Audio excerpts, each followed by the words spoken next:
Motivation भी बढ़ जाता है। सो इन चीज़ों को हम लोग 4 हिस्सों में डिवाइड करके चलेंगे, जैसे कि म्यूचुअल फंड भी हो गया, आईएफ बोले तो इंडेक्स फंड हो गया, ईटीएफ एंड उसी के साथ साथ स्टॉक्स। इन चारों को हम लोग साइमल्टेनियसली कंपेयर करके देखेंगे, एक एक फीचर लेकर देखेंगे तो आपको सारी चीज़ें अच्छे से समझ में आ जाएगी।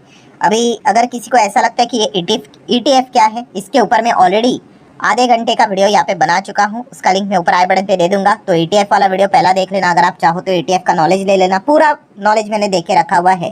फिर उसके बाद अगर आप इस वीडियो को जोड़कर देखोगे तो आपको और अच्छा क्लैरिटी मिल जाएगी। तो चलो स्टार्ट कर लेते हैं, एक एक चीज़ों को पहले समझ लेते हैं, इंट्रो समझ लेते हैं। ठीक है, अभी म्यूचुअल फंड क्या होता है? तो म्यूचुअल फंड मतलब बहुत ही सिंपल है भाई, कि आप यहाँ पे खुद से भी पढ़ सकते हो या फिर मैं आसान भाषा में हिंदी में आपको बता देता हूँ। ठीक है, हिंदी में ही लिखा है वैसे। सो म्यूचुअल फंड मतलब क्या होता है कि आपके पास पैसा है, ठीक है, मान लो आपके पास 10,000 रुपया है, वो 10,000 रुपया आप क्या करते हो, एक एक्सपर्ट को देते हो, शेयर मार्केट का एक्सपर्ट है, ठीक है, उसके पास बहुत सारे लाइसेंस वेसन है, बहुत सारी चीज़ें करनी पड़ती है, ठीक है, एंड वो आपके बिहाफ के ऊपर क्या करेगा, बाजार में पैसा लगाएगा, ठीक है, और आपको रिटर्न कमा के देगा। और उसमें देखा गया तो उसका भी एक्सपेंस मतलब फीस होती है, वो भी वो निकाल लेगा। ठीक है, तो इसी को हम लोग म्यूचुअल फंड यहाँ पे कहते हैं कि आपको वो पैसा कमा कर देगा, आपने उनको पैसे देना है।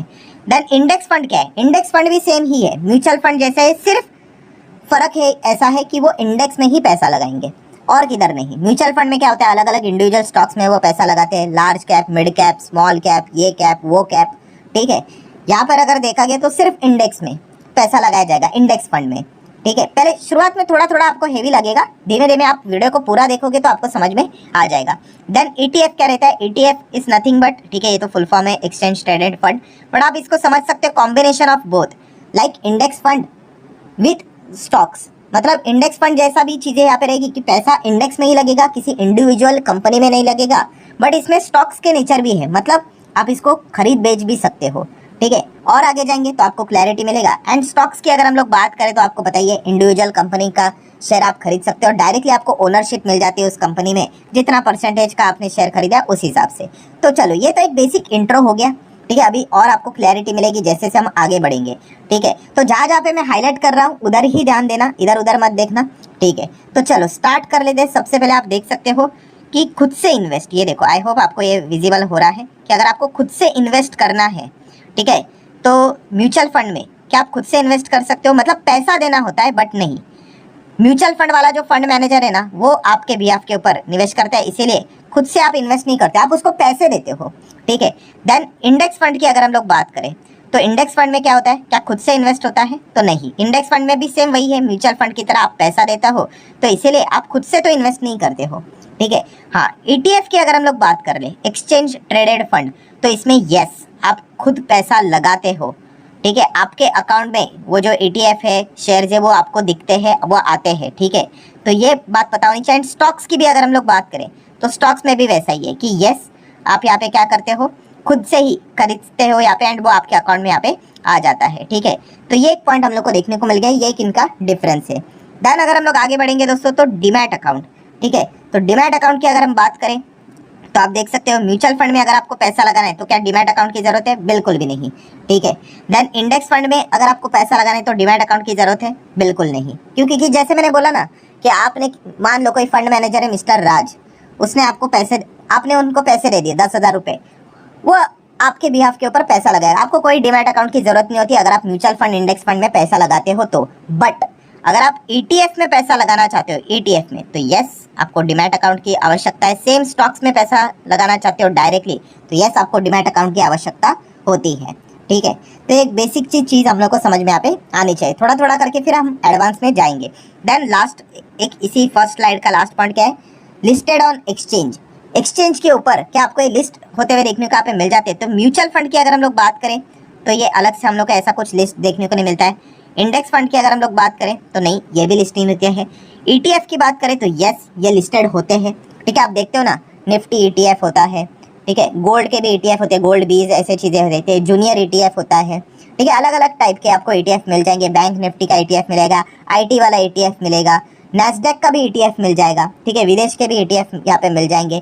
ठीक है, सेम स्टॉक्स की बात करें तो यस ये भी लिस्टेड हम लोग को देखने को मिल जाते हैं। लिस्टेड मतलब कहाँ पे? Recognised stock exchange, NSC BSC के ऊपर आपको ये लिस्टेड देखने को यहाँ पे मिल जाएंगे। Mutual fund and index fund भी क्या करते हैं, अल्टीमेटली लिस्टेड जो रहता है उसी में पैसा लगाते हैं, बट हाँ उनका ऐसा खुद का वजूद नहीं है। जैसे कि ETF आपको ट्रेड होते हुए देखने को मिल जाता है, स्टॉक आपको ट्रेड होते हुए देखने को मिल जाता है, ठीक है। वैसे mutual fund and index fund ऐसा ट्रेड होते हुए देखने को नहीं मिलता है, ठीक है। तो ये एक पॉइंट हम लोग को समझ में यहाँ पे आ गया। चलो थोड़ा और आगे यहाँ पे बढ़ लेते हैं, किस चीज़ को लेकर, प्राइस को लेकर, कि इनका प्राइस कैलकुलेट कैसा होता है। तो म्यूचुअल फंड में अगर हम बात करें दोस्तों तो NAV, ठीक है, NAV के हिसाब से कैलकुलेट किया जाता है, पूरा दिन खत्म होने के बाद NAV कैलकुलेट किया जाता है, ठीक है। उस हिसाब से आपको यूनिट्स मिलते हैं। देन इंडेक्स फंड का भी सेम वही सिनेरियो है कि NAV के हिसाब से कैलकुलेट किया जाता है, पूरा दिन खत्म हो गया, 3:30 बज गए, उसके बाद सब कुछ खत्म होने के बाद NAV निकाला जाता है, उस हिसाब से आपको पर यूनिट्स आपको यहाँ पे मिल जाता है। आपने पैसे दिए ना तो आपके अकाउंट में वो यूनिट्स आते हैं, ठीक है। ETF में अगर हम लोग बात करें दोस्तों तो प्राइस रियल टाइम रहता है एंड स्टॉक में भी रियल टाइम रहता है। रियल टाइम मतलब 11 बजे आपको देखने को मिल रहा है, अरे अच्छा 200 पे है, ठीक है। 11:15 बजे आपने देखा, अच्छा 230 पे हो गया, अच्छा 11:30 बजे आपने देख लिया, अच्छा अब ये 100-150 पे, मतलब प्राइस ऊपर नीचे होता रहता है, चलता रहता है, लाइव आपको ट्रैक होते हुए देखने को मिल जाता है, इसको बोला जाता है रियल टाइम, ठीक है। Mutual fund and index fund में अगर हम देखें तो ऐसा आपको रियल टाइम परफॉर्मेंस देखने को यहाँ पे नहीं मिलेगा, ठीक है। बट ETF में आपको रियल टाइम, ठीक है, आप मार्केट चलता है ना 9:15 बजे शुरू से लेकर 3:30 बजे तक, आप ETF एंड स्टॉक्स के प्राइस को मूव होते हुए देखने को यहाँ पे मिल जाता है, but mutual fund and index fund में नहीं, ठीक है। देन अगर हम लोग बात करें दोस्तों कि इन्वेस्टमेंट करना है आपको या फिर उसी, चलो इन्वेस्टमेंट की बात करें, म्यूचुअल फंड हो, इंडेक्स फंड हो, ETF हो, स्टॉक्स हो, सब में आप इन्वेस्ट कर सकते हो लॉन्ग टर्म के हिसाब से, ठीक है, सिंपल से गणित है।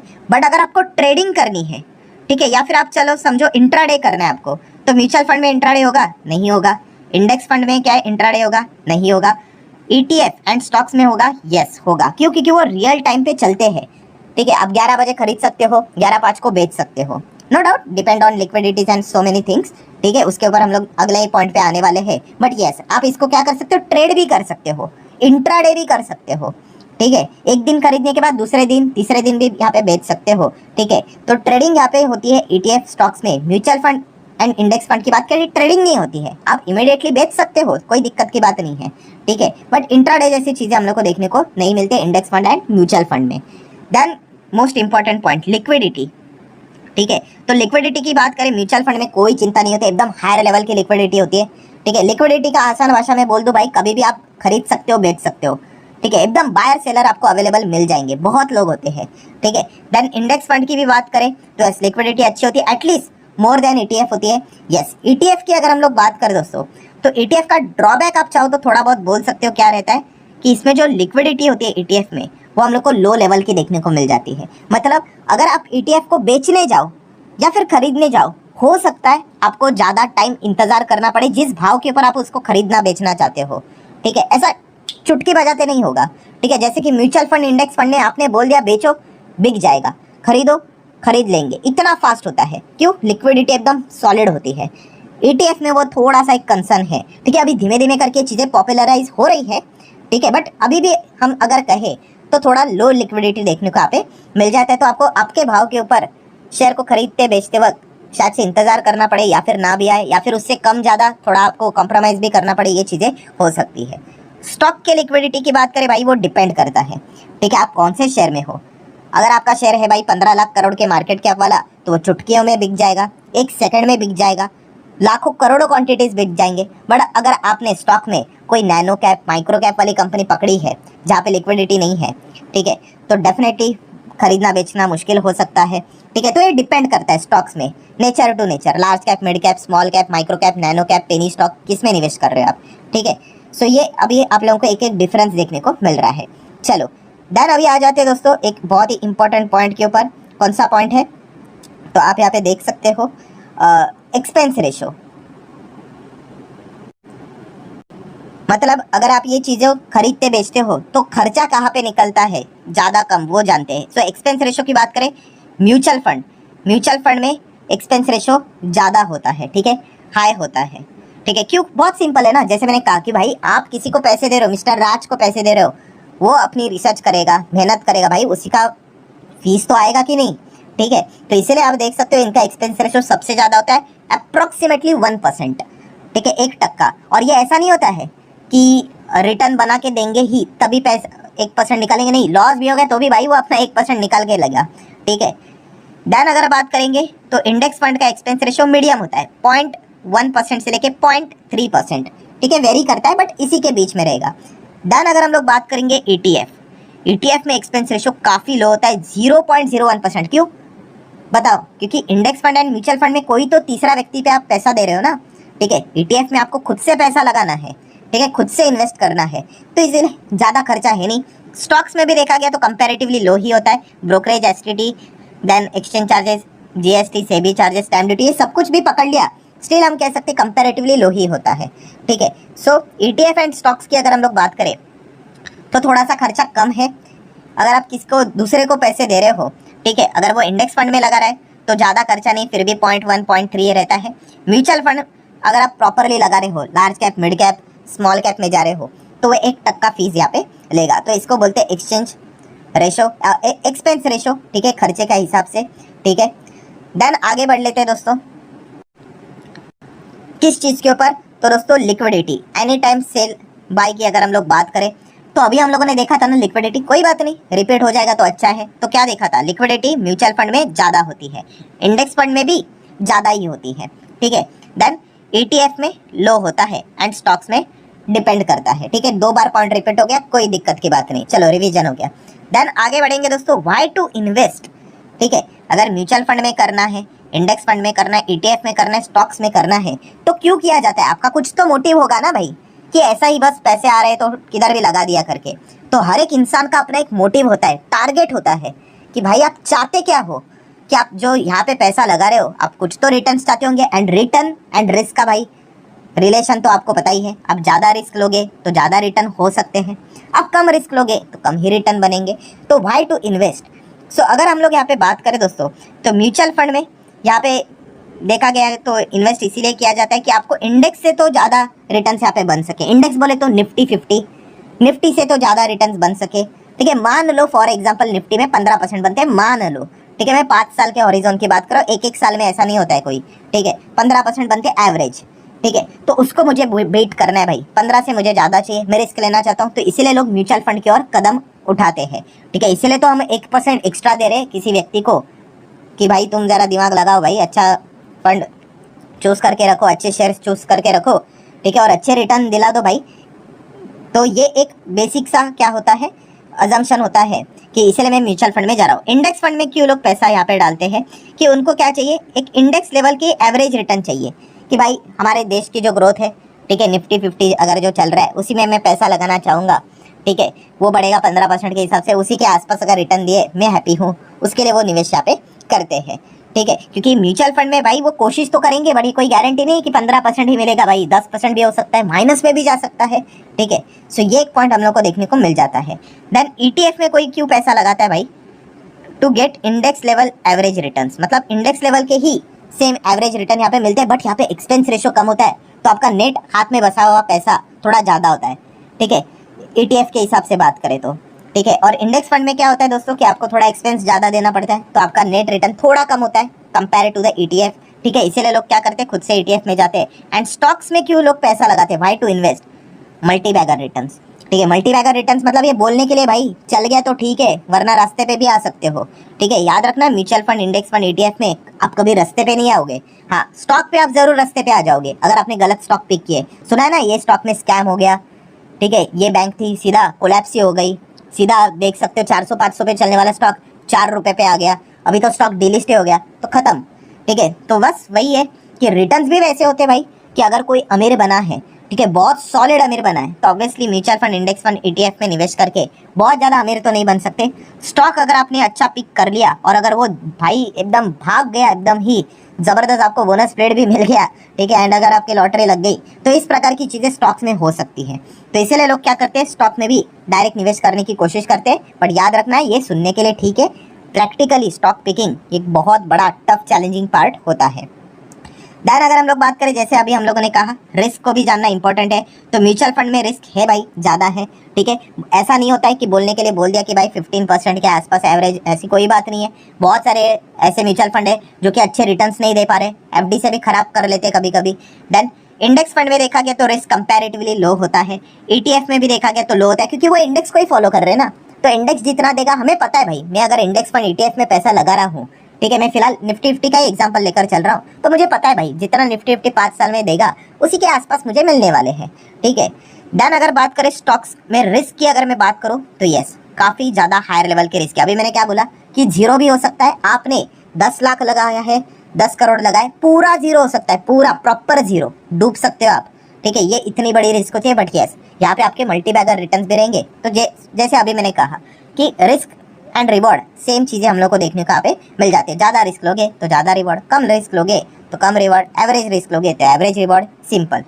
देन आ जाते हैं दोस्तों एडवांटेज के ऊपर, ठीक है। सबसे बड़ा एडवांटेज क्या है, जैसे मैंने अभी आप लोगों को बोला, mutual fund, index fund, ETF, yes will never be zero, ये कभी जीरो नहीं होंगे, ठीक है। आपको इसमें नुकसान हो सकता है, नो डाउट, ठीक है, आपको कम रिटर्न्स आ सकते हैं, बट ये नहीं हो सकता कि भाई जीरो ही हो गया पैसा, नहीं। Mutual fund, index fund, ETF में जीरो नहीं होता है, ठीक है।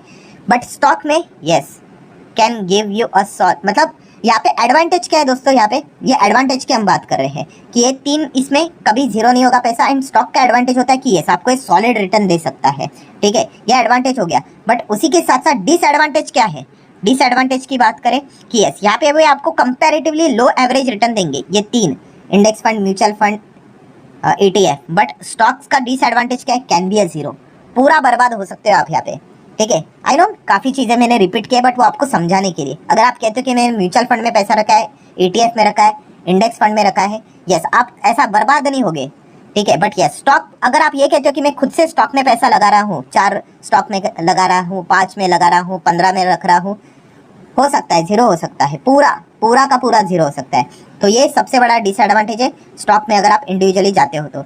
एफर्ट्स की बात करें तो कहाँ पे एफर्ट्स लगेंगे, म्यूचुअल फंड में आपको कम एफर्ट्स लगेंगे, इंडेक्स में भी कम लगेंगे, क्यों, क्योंकि आप पैसे किसी और को दे रहे हो। जैसे हम लोगों ने देखा था, हम मिस्टर राज नाम रखा था हमारे फंड मैनेजर का, तो वो एफर्ट्स लेगा, ठीक है, हमारा काम सिर्फ उसको पैसा देना है और उसके लिए वो चार्जेस ले लेगा। ईटीएफ में आपको थोड़ा मीडियम एफर्ट्स लेना पड़ेगा। मीडियम मतलब क्या है कि ठीक है इंडेक्स ही है, बट फिर भी एक प्रॉपर टाइम देखा जाता है कि कब निवेश करना है। अच्छा मार्केट 10% गिर रहा है, चलो अच्छी बात है, तो उस हिसाब से थोड़ा सा सोच विचार करके चलना पड़ता है। बट खुद से करना पड़ गया तो थोड़ा एफर्ट्स आ गए। एंड स्टॉक में तो भाई एफर्ट्स बहुत ज़्यादा लेने पड़ते हैं, सही स्टॉक्स पकड़ना होता है, ठीक है, बिजनेस देखना होता है, बहुत मेहनत का काम होता है, बार बार कंपनी के नंबर को ट्रैक करना पड़ता है, जो सोचा था वैसा ही हो रहा है क्या, अगर नहीं हो रहा है तो डिसीजन लेना पड़ता है कि निकलो भाई, ठीक है। ये सारी चीज़ें एफर्ट्स काफ़ी ज़्यादा रहते हैं स्टॉक्स में, तो ये पॉइंट पता होना चाहिए। सो ठीक है दोस्तों, जितने इंपॉर्टेंट पॉइंट्स थे, mutual fund, index fund, stocks, ETF, इससे रिलेटेड सारे पॉइंट्स को यहाँ पे मैंने कवर कर लिया। आई गेस आपको अभी कंफ्यूजन सारा दूर हो चुका होगा, नो डाउट। काफ़ी लोगों को दिमाग में कुछ डाउट आए होंगे, खास करके जो एक पॉपुलर डाउट है उसी को हम लोग कवर करने की कोशिश यहाँ पे करते हैं। कौन सा, कि म्यूचुअल फंड ज़्यादा रिटर्न्स देते हैं तो फिर क्यों इंडेक्स फंड या फिर ईटीएफ में इन्वेस्ट करने का। म्यूचुअल फंड में अगर ज़्यादा पैसा बनता है इंडेक्स फंड या फिर ईटीएफ से, ठीक है, तो म्यूचुअल फंड ही पिक करेंगे ना। पर दोस्तों अगेन ये मार्केट है, ये कोई गारंटी नहीं है कि म्यूचुअल फंड आपको ज़्यादा रिटर्न देगा ही देगा करके, ठीक है। अगर मैं आपको एक आर्टिकल भी यहाँ पे दिखा दूँ, ठीक है, जैसे कि आप यहाँ पे देख सकते हो, ठीक है, जैसे कि काफ़ी लोग पूछते हैं कि बेस्ट ऑप्शन क्या है लार्ज कैप के हिसाब से, तो इंडेक्स फंड बोला जाता है। क्यों पता है, ये देखो ये आर्टिकल देख लो कि 15 large cap mutual fund fail to beat benchmark over the 5 year, मतलब जो निफ्टी 50 के भी जो बेसिक रिटर्न है, मान लो 15% है या फिर 12% है, उसको भी बीट नहीं कर पाए। तो याद रखना म्यूचुअल फंड की अगर हम लोग बात करें तो कोई गारंटी नहीं होती है भाई, ठीक है। ये बोलने के लिए ठीक है कि वो ज़्यादा दे सकते हैं करके, ठीक है, इसीलिए लोग रिस्क लेते हैं। दिया तो अच्छी बात है, देते भी है कुछ लोग, ठीक है, बट देखा गया तो ये सबसे बड़ा रिस्क देखने को यहाँ पे मिल जाता है। इसलिए लोग क्या करते हैं, इंडेक्स फंड में, ईटीएफ में पैसा रखते हैं कि सुरक्षित रहता है, इस चीज़ के चलते एक एवरेज रिटर्न भी बन जाता है। एंड रही बात यहाँ पे, अगर कोई पूछेगा कि बेस्ट ऑप्शन क्या है, तो बेस्ट ऑप्शन में दोस्तों यूजुअली ये कोई रिकमेंडेशन नहीं है, जस्ट इन्फॉर्मेशन आपको दे रहा हूँ कि लार्ज कैप में अगर कोई जाना चाहता है, लार्ज कैप में, ठीक है, तो यूजुअली लोग इंडेक्स फंड को प्रेफर करते हैं, यूजुअली लार्ज कैप में। सो क्यों, क्योंकि जैसे अभी मैंने आपको आर्टिकल दिखाया ना कि म्यूचुअल फंड लार्ज कैप में जो पैसा लगाता है वो वैसे भी इंडेक्स जो रहता है उसको बीट नहीं कर पाता है। तो इससे अच्छा यही है कि क्या किया जाए, लार्ज कैप के हिसाब से इंडेक्स फंड में ही जाए। क्यों, क्योंकि इंडेक्स फंड में एक्सपेंस रेशो कम होता है। अगर आप लार्ज कैप में जाते हो म्यूचुअल फंड के द्वारा, तो म्यूचुअल फंड वाला तो 1% ले लेगा, ठीक है, वैसे ही वो कम रिटर्न देगा, तो ऊपर से और एक खर्चे का रिटर्न का टक्का चला जाएगा और आपका इन्वेस्टमेंट बड़ा होगा, लॉन्ग टर्म का होगा, तो एक्सपेंस काफ़ी बड़ा निकल कर आता है। तो इसीलिए लोग क्या करते हैं कि अगर लार्ज कैप में जाना ही है तो इंडेक्स को ही प्रेफर करते हैं। ठीक है, एवरेज रिटर्न भी अच्छा मिल जाता है एंड एक्सपेंस भी कम होता है, तो ये उनका प्रेफरेबल चॉइस रहता है। And mid cap and small cap में जाना है तो फिर लोग बोलते हैं कि चलो म्यूचुअल फंड वाला रिस्क लिया जाए। ठीक है, कुछ तो वो मेहनत करे इस चीज़ के चलते, या फिर आर या पार हो जाए, इसके लिए म्यूचुअल फंड ठीक है। लार्ज कैप के हिसाब से म्यूचुअल फंड में जाएंगे, इससे अच्छा इंडेक्स फंड बेटर ऑप्शन माना जाता है। ठीक है, ये एक चॉइस पॉइंट मैंने आप लोगों के सामने